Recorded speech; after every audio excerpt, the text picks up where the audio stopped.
একটা পরিবার এসেছে ছুটি কাটাতে, কিন্তু ঘুরতে ঘুরতে তারা একটা ছোট্ট বিচে চলে আসে। আর এখানে আসার পরেই শুরু হয় এক অন্যরকম বাস্তবতা। একের পর এক মানুষ মারা যাচ্ছে, আর 5 বছরের ছোট্ট মেয়ে কয়েক ঘন্টায় বড় হয়ে আবার প্রেগনেন্টও হয়ে যাচ্ছে।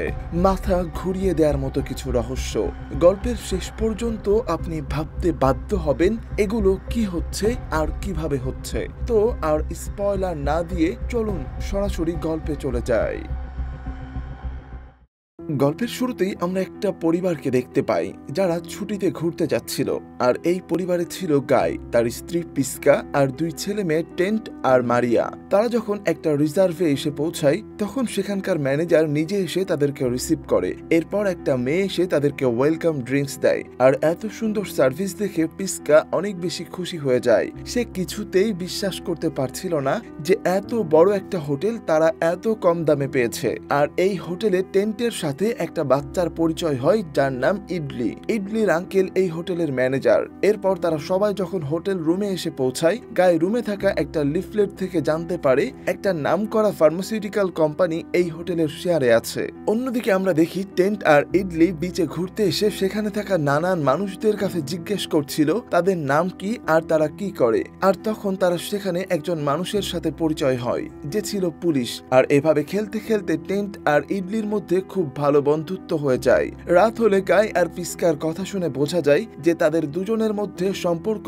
খুব একটা বেশি ভালো যাচ্ছে না, এমনকি তারা খুব দ্রুত ডিভোর্সও নিয়ে নিতে পারে। আর আসলে এটা ছিল তাদের পারিবারিক শেষ ছুটি। এখান থেকে ফিরে গিয়েই তারা তাদের বাচ্চাদেরকে সত্যিটা জানিয়ে দিবে। কিন্তু তাদের দুজনের মধ্যে চলা প্রতিনিয়ত এই ঝগড়াগুলো তাদের বাচ্চারা আগে থেকে জানে। তখন আমরা দেখি টেন্ট একটা কাগজে লেখা পাজেল সলভ করছে। আসলে এটা তাকে ইডলি দিয়েছিল। আর তখন আমরা সমুদ্র পারে একটা মানুষকে দেখতে পাই যার সাথে একটা মেয়ে আছে। মেয়েটা হঠাৎ করেই সমুদ্রে গোসল করতে নেমে পড়ে। এরপর দিন আমরা হোটেলে আরো কিছু মানুষকে দেখতে পাই যাদের মধ্যে একটা মেয়ে ছিল যার নাম ক্রিস্টেল। ক্রিস্টেলের হাইপোক্যালসিয়ামা নামের একটা রোগ ছিল, অর্থাৎ তার শরীরে ক্যালসিয়ামের অনেক অভাব। আর এখানে ক্রিস্টেলের সাথে তার মেয়ে কারল, তার স্বামী চার্লস আর চার্লসের মেয়ে এগনেস।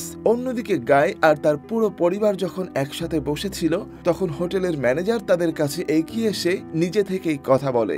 আর কথায় কথায় সে তাদেরকে একটা স্পেশাল বিচে যাওয়ার কথা বলে। ম্যানেজার জানায় বিচটা এখান থেকে একটু দূরে, কিন্তু জায়গাটা এতই সুন্দর যে তার মনে হয় যে কোনো মানুষকে জীবনে অন্তত একবার এই জায়গা থেকে ঘুরে আসা উচিত। অন্যদিকে তখন হোটেলেই পাট্রিয়া নামের একটা মহিলার মৃগী রোগ শুরু হয়। সে মাটিতে পড়ে ছটফট করতে থাকে, আর তার সাথে ছিল তার স্বামী জেরি। তখন চার্লস সেখানে এগিয়ে এসে তাদেরকে সাহায্য করে, কারণ সে ছিল পেশায় একজন ডাক্তার। আর এই কয়জনই আসলে আমাদের এই গল্পের মূল চরিত্র। তো আশা করি সবাই চরিত্রগুলোকে চিনে নিয়েছেন। আর এবারই আসল কাহিনী শুরু হবে। গাই তার পুরো পরিবারকে নিয়ে হোটেল থেকে দেওয়া বাসে বসেছিল। ঠিক তখন সেখানে চার্লস আর তার পরিবার এসে হাজির হয়, কারণ হোটেলের ম্যানেজার তাদেরকেও সেখানে যাওয়ার আইডিয়া দিয়েছে। এরপর হোটেলের গাড়িতে করে তাদের সবাইকে বিচ পর্যন্ত এগিয়ে দেওয়া হয়। কিন্তু আমরা তখন দেখতে পাই তাদেরকে যে এরিয়াতে নিয়ে যাওয়া হচ্ছিল আসলে সেটা একটা রেস্ট্রিক্টেড এরিয়া। তারা ক্যাম্পিং করার জন্য এখানে অনেক জিনিস নিয়ে এসেছিল। তাই চার্লস তখন তাদের ড্রাইভারকে বলে তাদের সাথে কিছু জিনিস এগিয়ে দিতে, কিন্তু ড্রাইভার অদ্ভুত কোনো কারণে তাদেরকে বলে বিচ বেশি দূরে না, একটু সামনে গেলেই আপনারা পেয়ে যাবেন। আর এটা বলে সেখান থেকে চলে যায়। পর তারা পাহাড়ের ভেতরের রাস্তা দিয়ে সেই বিচে চলে আসে। আর এখানে এসেই ক্রিস্টেল একা একা ছবি তুলতে শুরু করে দেয়, আর চার্লস তাকে বিরক্ত চোখে দেখছিল। অন্যদিকে আমরা গাই আর পিস্কার মধ্যে যেই দূরত্ব বেড়েই চলেছে তা দেখতে পাই। গতরাতে একটা মেয়ের সাথে আমরা যে লোকটাকে দেখেছিলাম তাকে কোনায় বসে থাকতে দেখা যায়। মারিয়া তখন ওই লোকটাকে দেখে খুশিতে লাফাতে থাকে আর বলে উনি একজন ফেমাস র্যাপার। আমি কখনো ভাবিনি আমার ওনার সাথে দেখা হয়ে যাবে। আসলে এই র্যাপারের নাম ছিল বিগ বয়। গাই তখন মেয়েকে বলে সে যেন বিগ বয়কে ডিস্টার্ব না করে, সেও এখানে ভ্যাকেশনে এসেছে আর তাকে তার মতো থাকতে দেওয়াই উচিত। তখন মারিয়া আর টেন্ট একসাথে খেলতে খেলতে সেখানে অনেকগুলো জিনিস খুঁজে পায়। তারা মনে করে হয়তো এই জিনিসগুলো এর আগে যারা এখানে ঘুরতে এসেছিল তারা রেখে গেছে। এরপর টেন্ট যখন সমুদ্রে গোসল করতে যায় তখনই তার পেছন থেকে একটা লাশ এসে তার সাথে ধাক্কা লাগে। ভয় পেয়ে সে দৌড়ে উপরে উঠে আসে আর টেন্টের চিৎকার শুনে আশেপাশের সবাই তার দিকে এগিয়ে আসে। আর তখন আমরা দেখতে পাই এটা ছিল সেই মেয়েটা যাকে আগের দিন রাতে বিগ বয়ের সাথে দেখা গিয়েছিল। আর বিগ বয় যখন তাদের সামনে আসে তখন দেখা যায় তার নাক থেকে রক্ত পড়ছিল। আর তখন চার্লস তাকে জিজ্ঞেস করে তোমার নাক থেকে রক্ত পড়ছে কিভাবে। আসলে সে বিগ বয়কে সন্দেহ করছিল, কারণ তারা এখানে আসার আগে শুধু সেই ছিল এখানে। তাই চার্লস সন্দেহ করছিল হয়তো সেই মেয়েটাকে মেরে সমুদ্রে ভাসিয়ে দিয়েছে। আর তখনই সেই বিচে আরেকটা কাপল আসে। এরা ছিল সেই প্যাট্রিয়া আর জেরি। তাদেরকে দেখে গাই বলে আমাদের এই লাশের ব্যাপারে হোটেলে জানানো উচিত। কিন্তু তখন জেরি তাকে বলে গাড়ি তো আমাদেরকে নামিয়ে দিয়ে এখান থেকে চলে গেছে। অন্যদিকে তখন চার্লসের মায়ের বুকে হঠাৎ করে ব্যথা উঠতে শুরু করে, তাই সে দৌড়ে তার মায়ের কাছে আসে। কিন্তু তার মা শ্বাস নিতে না পেরে মারা যায়। চার্লস বুঝতে পারে চোখের সামনে এরকম একটা লাশ দেখে বিষয়টা সে সহ্য করতে পারেনি। পরিস্থিতি খারাপ হচ্ছে দেখে জেরি তখন সেই বিচ থেকে বের হওয়ার চেষ্টা করে, কিন্তু পাহাড়ের ফাঁক থেকে বের হওয়ার সময় হঠাৎ করে সে জ্ঞান হারিয়ে ফেলে। যখন জেরির জ্ঞান ফেরে সে নিজেকে সেই বিচের মধ্যে খুঁজে পায়। অন্যদিকে মারিয়া আর টেন্ট খেলার সময় দূরের একটা পাহাড়ের উপর চকচকে কিছু একটা লক্ষ্য করে। তখন জেরি আর প্যাট্রিয়ার সাথে তার পরিচয় হয়। তারা যখন কথা বলছিল তখন পিস্কা সেখানে এসে জেরিকে জিজ্ঞেস করে সে তার দুই ছেলে মেয়েকে দেখেছে কিনা। পিস্কার কথা শুনে জেরি তাদের দিকে অদ্ভুত ভাবে তাকায়। সে বুঝতে পারছিল না আসলে হচ্ছেটা কি এখানে। সে বলে কোন খেলা খেলছো, তোমার ছেলে মেয়ে তো আমাদের সামনেই বসে আছে। তখন পিস্কা মারিয়া আর টেন্টকে দেখে অবাক হয়ে যায়। তারা কিছুতেই এটা বুঝতে পারছিল না যে অল্প সময়ের মধ্যে তাদের ছেলে মেয়ে এত বড় কিভাবে হয়ে গেল।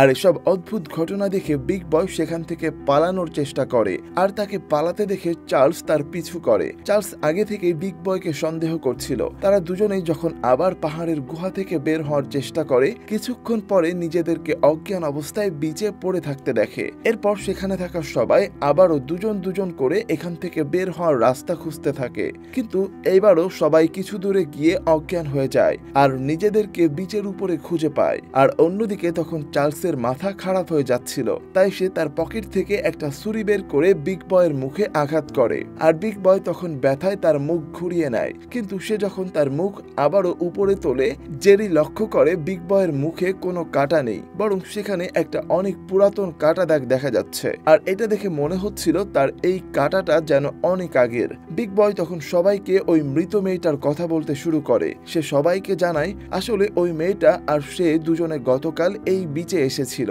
আর মেয়েটা একা একাই সমুদ্রে নেমে গিয়েছিল গোসল করতে, কিন্তু তারপর থেকে বিগ বয় তাকে আর খুঁজে পায়নি। জেরি তখন সবাইকে বলে দূরে একটা ছোট্ট পাহাড় আছে, যদি আমাদের মধ্যে কেউ সাঁতরে ওই পর্যন্ত যেতে পারে তাহলে তারা এই বিচ থেকে বের হতে পারবে। কিন্তু সাগরের এত বড় বড় ঢেউ দেখে সেখানে যাওয়ার সাহস কেউ করে না। প্যাট্রিয়া সবাইকে এক জায়গায় করে তাদের সাথে কথা বলতে শুরু করে। আসলে প্যাট্রিয়া একজন সাইকোলজিস্ট ছিল।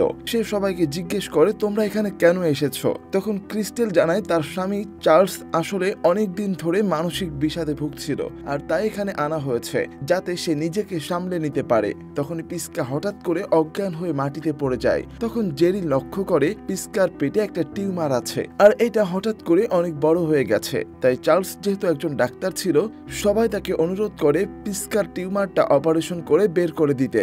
আর তাই তখন সবার অনুরোধে চার্লস একটা ছুরি দিয়ে পিস্কার পেটটা কাটে, কিন্তু তখন সাথে সাথেই আবার সেই কাটা জায়গাটা ঠিক হয়ে যায়। আর এটা দেখে মনে হচ্ছিল যেন পিস্কার কাটা জায়গাটা অনেক আগের কোনো অপারেশনের দাগ। তারা কিছুই বুঝে উঠতে পারছিল না কি হচ্ছে। তো যাই হোক, পিস্কাকে এখন বাঁচাতে হবে, তাই চার্লস আবারও পিস্কার পেট কাটে, আর এবার বাকি সবাই মিলে কাটা জায়গাটা টেনে ধরে রাখে। চার্লস তখন পিস্কার পেটের ভেতর থেকে একটা বিশাল সাইজের টিউমার বের করে আনার সাথে সাথেই তার কাটা জায়গাটা আগের মতো হয়ে যায়। আর এটা দেখে মনে হচ্ছিল যেন পিস্কার কাটা জায়গাটা অনেক আগের কোনো অপারেশনের দাগ। একটু পরে পিস্কার জ্ঞান ফিরে আসে, আর সে এখন পুরোপুরি সুস্থ। অন্যদিকে যখন বিগ বয় তার সাথে আসা সেই মেয়েটার লাশের কাছে আসে তাকে দেখার জন্য, কিন্তু সে লাশের উপর থেকে কাপড় সরিয়ে ভয়ে চমকে ওঠে, কারণ সেখানে আর কোনো মৃতদেহ ছিল না, শুধু পড়ে আছে একটা কঙ্কাল। সেখানে থাকা সবাই এটা দেখে অবাক হয়ে যায়, কারণ মানুষের এক সম্পূর্ণ শরীর প্রাকৃতিকভাবে পচে গেলে কঙ্কাল হতে অনেক সময় লাগে, আর তাছাড়া এটা এত তাড়াতাড়ি হলো কিভাবে। তখন জেরি বলে এই বিচে নিশ্চয়ই সময়ের সাথে কোনো গোলমাল আছে, সাধারণ সময়ের থেকে এখানের সময় অনেক দ্রুত চলছে। পিস্কা তখন খেয়াল করে তার স্বামী অর্থাৎ গায়ের চেহারাতে বয়সের ছাপ বোঝা যাচ্ছে। তাদের সবার চামড়াতে ভাঁজ লক্ষ্য করা যাচ্ছিল। সবাই এখানে থাকলেও গায়ে তখন তার ছেলে টেন্টকে খুঁজতে থাকে। তখন আমরা দেখতে পাই টেন্ট আর কারল একটা তাঁবুর ভিতরে শুয়েছিল। তারা দুজনেই এখন 18 বছরের যুবক যুবতী, কিন্তু এই অল্প সময়ে তাদের শারীরিক পরিবর্তন হলেও মানসিকভাবে তারা এখনো সেই ছোট বাচ্চা অবস্থায় ছিল। আর তাই কৌতূহল বশত তাদের দুজনের মধ্যে একটা ভুল হয়ে যায়। আর এরপর যখন গায়েরা খুঁজতে খুঁজতে তাদের কাছে চলে আসে, সবাই দেখে কারলের পেট অনেক বেশি ফুলে আছে। আর তাকে দেখে বোঝাই যাচ্ছিল যে কারল অন্তত 6 মাসের প্রেগনেন্ট। আর এখানে যে স্পিডে সময় পার হচ্ছে সেটা হিসাব করে জেরি বলে দেয় আর মাত্র কিছু সময়ের মধ্যে কারলের ডেলিভারি হয়ে যাবে। চার্লস আগে থেকেই এই পুরো বিষয়টা নিয়ে একটু রেগে ছিল, তাই নিজের মেয়ের এই অবস্থা দেখে সে আরো বেশি রেগে যায়। এর কিছুক্ষণ পরেই কারলের একটা বাচ্চা জন্ম দেয়, কিন্তু বাচ্চাটা সময়ের এই স্পিডকে সহ্য করতে না পেরে মারা যায়। নিজের বাচ্চাকে মারা যেতে দেখে টেন্ট আর কারল চিৎকার করে কাঁদতে থাকে। তখন চার্লস জেরিকে বলে যে আমি তোমাকে এর আগেও আমার বাড়ির আশেপাশে দেখেছি, আর তুমি তো একবার আমার পকেট মারতে গিয়েছিলে। আসলে চার্লস আস্তে আস্তে তার মানসিক ভারসাম্য হারিয়ে ফেলছিল, আর সবাই সেটা বুঝতে পেরে চার্লসকে একটু আলাদা রাখার সিদ্ধান্ত নেয়। কিন্তু কিছুক্ষণ পরেই সবাই পাট্রিয়ার চিৎকারের শব্দ শুনে দৌড়ে সেদিকে গেলে দেখতে পাই চার্লস একটা ছুরি দিয়ে বিগ বয়কে কুপিয়ে মেরে ফেলেছে। আর তখন গায়ে এসে চার্লসের হাত থেকে শান্তভাবে ছুরিটা কেড়ে নেয়। সবাই তখন সিদ্ধান্ত নেয় যে করে হোক তাদেরকে এই বীজ থেকে বের হতে হবে, কারণ এখানে থাকলে তারা সবাই একে একে মারা যাবে। জেরি তখন সবাইকে বলে সে একটা সময় ভালো সাঁতারু ছিল, তাই সে সমুদ্রে নেমে পড়ে সাঁতরে এখান থেকে বের হওয়ার পথ খুঁজতে। অন্যদিকে গাই আর পিস্কা নিজেদের মধ্যে কথা বলতে বলতে এটা বুঝে ফেলে যে এই সবকিছু আসলে ওই হোটেল ম্যানেজারের প্ল্যান, আর তাদের সব ডকুমেন্ট হোটেলের রুমেই আছে। তাই যদি এখানে তারা সবাই মারাও যায় তাহলে বাইরের কেউ কখনো জানতে পারবে না।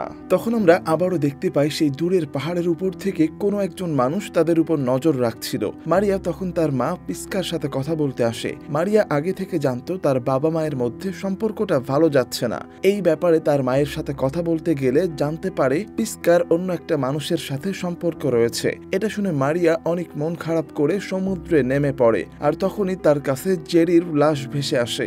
আসলে এখান থেকে যারাই বের হওয়ার চেষ্টা করছিল সবাই কিছু দূরে যাওয়ার পর জ্ঞান হারিয়ে ফেলছিল, তাই হয়তো জেরিও সমুদ্রের মধ্যে সাঁতার কাটতে কাটতে জ্ঞান হারায় আর সে পানির মধ্যে মারা যায়। অন্যদিকে তখন টেন্ট আর কারল তাদের মৃত বাচ্চাটাকে কোলে নিয়ে এক জায়গায় বসেছিল। তারা দুজনেই এই পরিস্থিতিতে পড়ে একদম ঘাবড়ে আছে। কারল তখন যে করে হোক এখান থেকে বের হওয়ার জন্য পাগল হয়ে যায়, আর তাই সে পাহাড় বেয়ে উপরের দিকে উঠতে থাকে। নিচ থেকে সবাই তখন চিৎকার করে তাকে থামতে বলে, কিন্তু কারল কারো কথা না শুনেই উপরের দিকে যেতে থাকে। আর একটা নির্দিষ্ট উচ্চতায় গিয়ে হঠাৎ করে সে জ্ঞান হারিয়ে উপর থেকে নিচে এসে পড়ে মারা যায়। তখন আমরা দেখতে পাই চার্লস একটা জায়গায় একা একা দাঁড়িয়েছিল, আর পাট্রিয়া তখন কিছু ফোমের মতো জিনিস একসাথে বেঁধে সেখান থেকে বের হওয়ার প্ল্যান করছিল। কিন্তু হঠাৎ করে তার আবার মৃগীর সমস্যা দেখা দেয়, কিন্তু তার আশেপাশে কেউ না থাকায় পাট্রিয়াও সেখানে চিকিৎসার অভাবে মারা যায়। গায়ে তখন খেয়াল করে তার চোখ আস্তে আস্তে ঝাপসা হয়ে যাচ্ছে,